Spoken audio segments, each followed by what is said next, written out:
This is Barry Zalma on insurance. Today I'd like to speak about the concepts of waiver and estoppel, something important to everyone involved in the investigation of an insurance claim.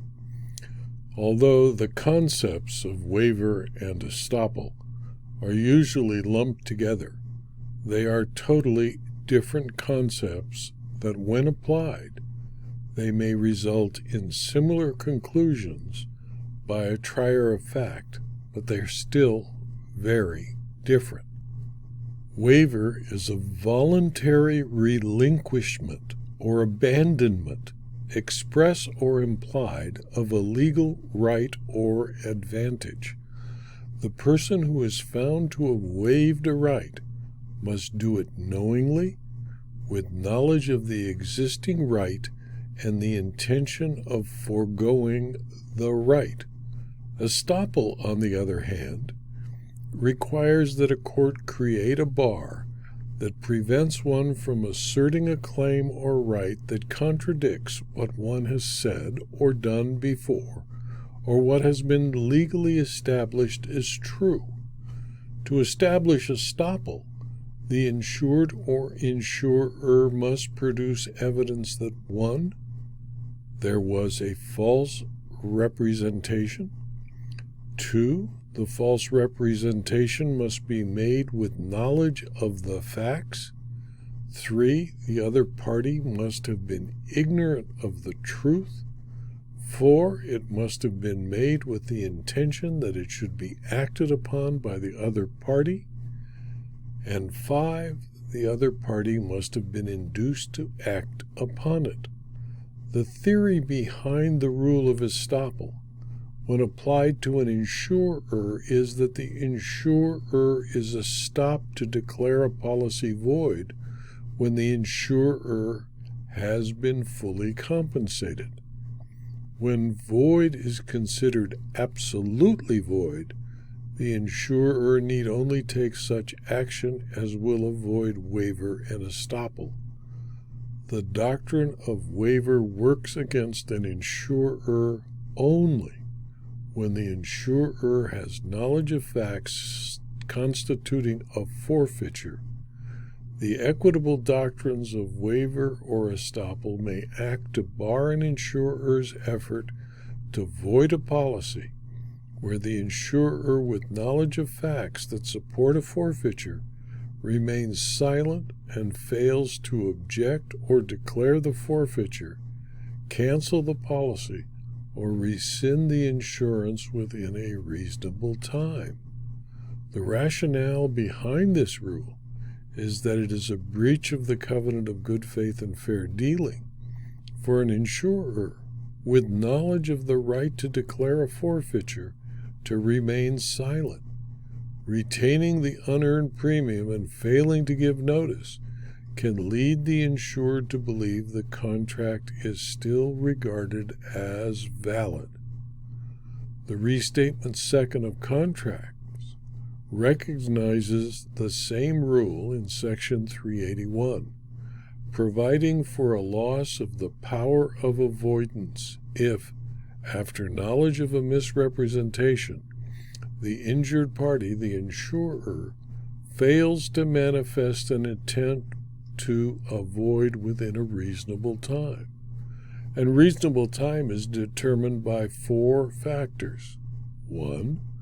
The extent to which the delay enabled or might have enabled the party with the power of avoidance to speculate at the other party's risk, with the court considering whether it is more fair, because of the delay, to prevent the insurer from voiding a policy where, if it did give notice promptly, the insured could have protected itself from future losses with new insurance. 2. The extent to which the delay resulted or might have resulted in justifiable reliance by the other party. 3. The extent to which the ground for avoidance was the result of any fault by either party. And 4. The extent to which the other party's conduct contributed to the delay. In Bank of Anderson versus Home Insurance Company, a 1910 decision of the California Court of Appeal, the court held that an insurer must at least object when it has facts that support a forfeiture or the forfeiture defense is waived. In this case, the plaintiff bank loaned the insured's money to start their business, naming itself as beneficiary or additional insured on the policy. A second policy was purchased on the same property with the defendant's knowledge. Fire destroyed the premises, and the plaintiff sought recovery on both policies. The defendant denied liability, relying on a clause voiding the policy if additional coverage on the same property were purchased. The court ruled the defendant's failure to at least object to the purchase of the second policy by claiming the plaintiff's forfeiture under the policy waived the defense. The court held that the insurer must at least express its dissent in some way, suggesting it could be done by objecting or by canceling the policy and returning the premium. As early as 1876, the Mississippi Supreme Court held that nothing is better settled, both in regard to insurance contracts and contracts of all sorts, that an untrue statement by either party as to a matter vital to the agreement will avoid it, though there be no intentional fraud in the misrepresentation.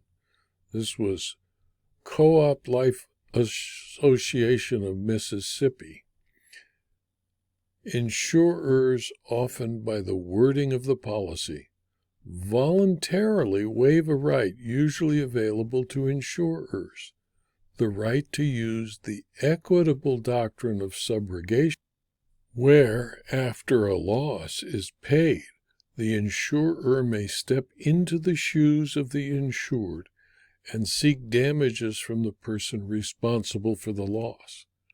The insurance contract will often allow the insured, before a loss, to waive the right of its insurer to subrogate against certain classes of persons, such as landlords, general contractors, property owners, or lessees. In Village Rosemont versus Lentine Lumber Company, a 1986 decision of the Illinois Court of Appeal, held that waivers of subrogation are enforceable and place all risk of loss on the party's property insurer. In Rosemont, the plaintiff owner of a construction project, Rosemont Horizon Arena, sought to recover damages against a contractor and two subcontractors for breach of contract and negligence after a portion of the roof collapsed during the construction of the project. In Rosemont, the waiver language that the court enforced showed that the parties agreed to waive all rights against each other for damages caused by fire or other perils to the extent covered by insurance obtained. The court held that the parties' agreement stated that insurance alone would provide recovery for any property loss or damage to the work, and they couldn't sue.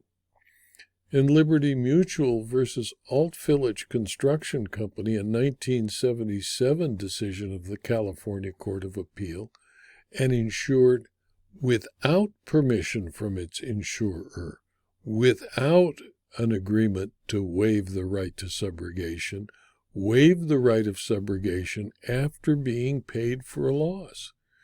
The Court of Appeal required the insured to return the money paid because its waiver destroyed the insurer's right to subrogate.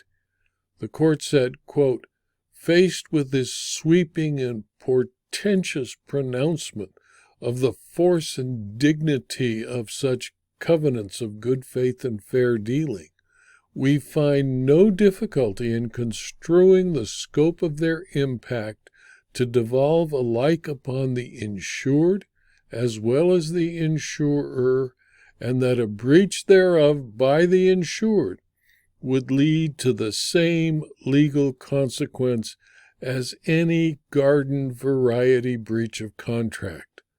Thus it is here. Given liberty's expectation of opportunities to subrogate in the event of a payment of a loss caused by the negligence of a third party, it was clearly a breach of the insured's implied covenant of good faith and fair dealing for Conexco, the insured, to frustrate that expectation by contracting away such opportunity before the loss occurred.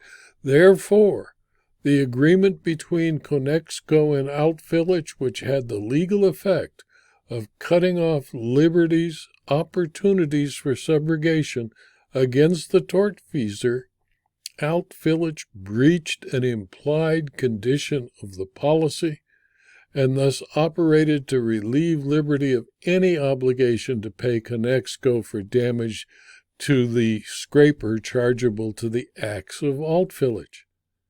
Close quote. The insurer should therefore always give notice to the insured of its intent to declare the policy void or forfeited as a result of an insured's misrepresentation, concealment, and or fraud as soon as possible. The notice should be sufficiently clear to allow the insured to know clearly that no coverage exists and the reason the insurer has taken the position that the contract is void. Since this is a drastic remedy, it should not be undertaken without the advice of competent coverage counsel, even in jurisdictions that find a policy instantly void upon the fraud of the insured.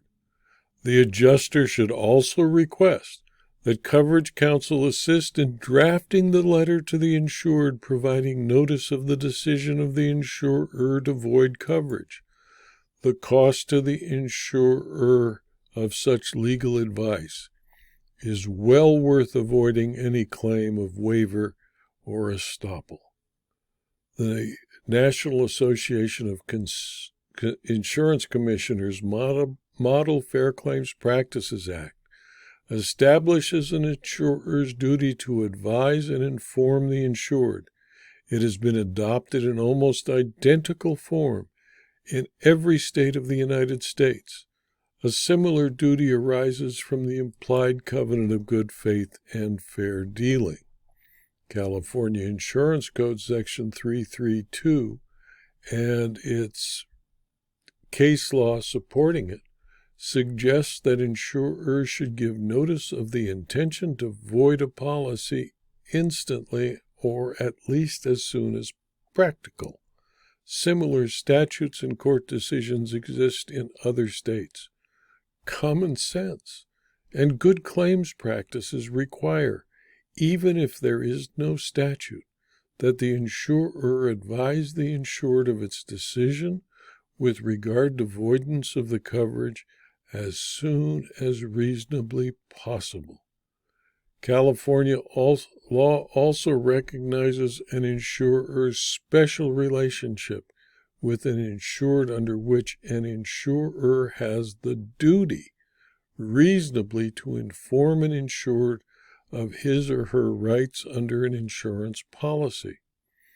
The question of voidability arises in the context of claims investigation and resolution. Several subsections of the Fair Claims Practices Act and the Fair Claims Settlement Practices Regulations might be violated by a failure to inform the insured that the insurer has caused the policy to be void.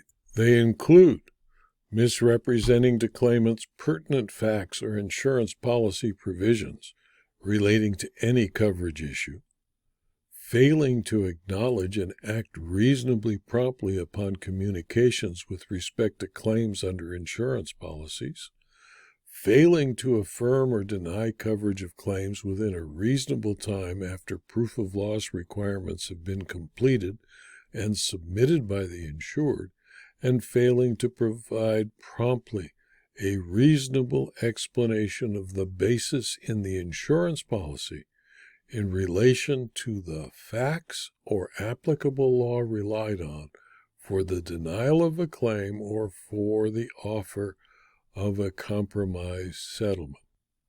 In addition, California Insurance Code Section 332 states, quote, "Each party to a contract of insurance shall communicate to the other, in good faith, all facts within his knowledge which are or which he believes to be material to the contract, and as to which he makes no warranty, and which the other had not the means of ascertaining." This video was adapted from my book Zelma on Insurance Claims, Part 103, 3rd edition, which is now available as a paperback and as a Kindle book from Amazon.com. If you found this video to be useful or of interest to your colleagues, please pass it on. It's free. And please also subscribe to my YouTube channel, my Rumble channel, my blog, and my Substack articles so that you can be advised of future videos and future blog postings.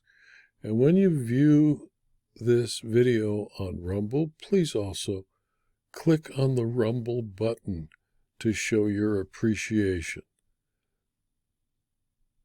Thank you for your attention.